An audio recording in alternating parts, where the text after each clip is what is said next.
kwanza Kenya ya wakulino. Kama wewe unaona ni mbaya, na wewe nunua eka 20, jengea wakulino university. Hiyo ndio njia ya kupita sasa. Hata sisi tumejua hii kura yetu iko dhamana. Na tunaenda mahali tunaona tunasaidika. Na tunataka mahali tunayokewa akiba ya watoto wetu kwa sababu ya kesho. Mheshimiwa Rais, tumeona ya kwamba ni vizuri na tumekubaliana na huo wito. Na huyu ofisa anaitwa Itumbi amefanya kazi ambayo ni ya maana, ambayo sijui nitasema nini, kwa sababu kwa siku kadhaa ameweza kufanya ile kitu haingefanyika karibu miaka 8 ifanyike kwa siku 3, kwa wiki moja, kwa mwezi moja, kwa miezi 3. Tunasema Mungu ambariki ama simbariki? Si ambariki? Sasa Mheshimiwa Rais, naomba wewe hivi, na kuomba kwa niaba ya wakulino, nikushukuru sana.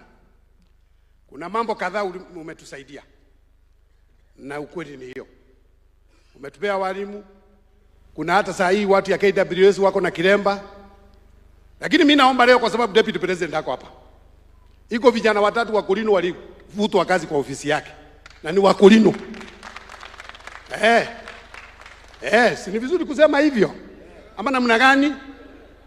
Na kwa sababu leo wako Deputy President, hii watoto hawakuwa na makosa, na ni watoto 4 tu, na hatuna ingine kwako.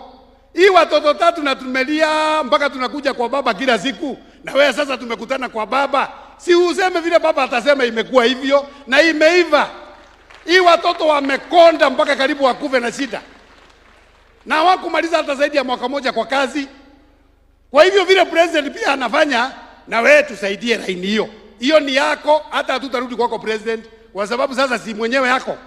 Si walivutwa, hii nyumba ilikuwa hapa chini town mrefu. Hii opposite inaitwa wapi ya? Annex. Wako pande hiyo ya annex. Sasa hiyo Mheshimiwa Deputy President, hiyo vijana sasa ni ile mzee sana hako na watoto 2. Mmoja alivutwa, mama alikuwa mimba. Mwingine alivutwa, mtoto ni 1. Mwingine alivutwa, watoto ni 2. Sasa hii angalia, wakulino wakiangalia roho anaamuka, na sitaki roho aanze kuamuka. Sio ni mzuri kusema hivyo. Kabisa ni vizuri kusema kwa kweli. Ile jambo nitakuomba Mheshimiwa Rais, kwa sababu sitaki kwenda sana, ni kwamba huo mradi wetu ambao ulituanzishia, sasa mahali tumefikia, tunakuomba hata ikiwezekana, sisi tulikuwa tumeongea na kamati yetu hii yote, ikiwa pamoja hawa makuhani wako hapa, makibishop wako hapa, hao wote wako hapa, na unaona umoja wetu. Sisi tulikuwa tunataka hata kesho tuambie tulale hapa town na hawa makuhani hawa, asubuhi tuende kubariki ile plot. Ndio tujue hiyo plot sasa tumewaachia rais wetu, ile kazi anataka kufanya endelee pamoja naye, na itakuwa imetusaidia sana. Sisi hatuna mambo mengine ya kusema ya kupitia kando. Jambo la mwisho, naomba wewe Mheshimiwa Rais, hata kama kuna idara nyingine haitakangi watu ambao hawana kiremba, pia tuna watoto wetu ambao hawana viremba waliwacha, na ni bado ni wetu tu. Unajua mtoto yako hata akianguka bado ni ya nani? Kwa hivyo ile kazi ambayo inaweza patikana kidogo, hata kama ni askari na haitaki kiremba, pia sisi wakulino. Watoto wetu wamejaa tauni hii, wamejaa kila mahali. Kama ni kazi imepatikana, hata kama ni ya forest kidogo, unaona hata ile umepea sisi, na mimi najua hao wanajua kwamba umetutoa mbali sana, vile hatujawahi pata kazi kwa niaba ya kiremba. Hata hao waheshimiwa, Mheshimiwa Ishongwa, habari yako?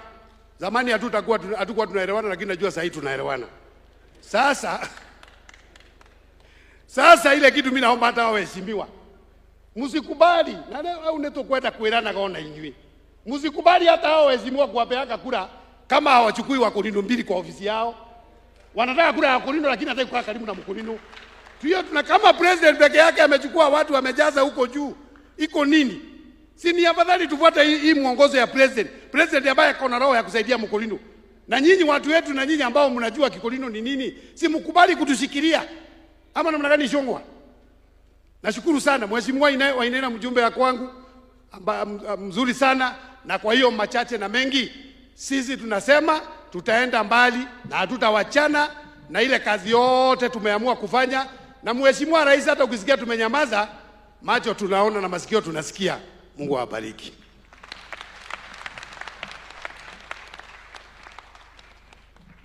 Asante sana Archbishop Paul Gadhuo kwa maneno ya busara. Tumpigie makofi mazuri.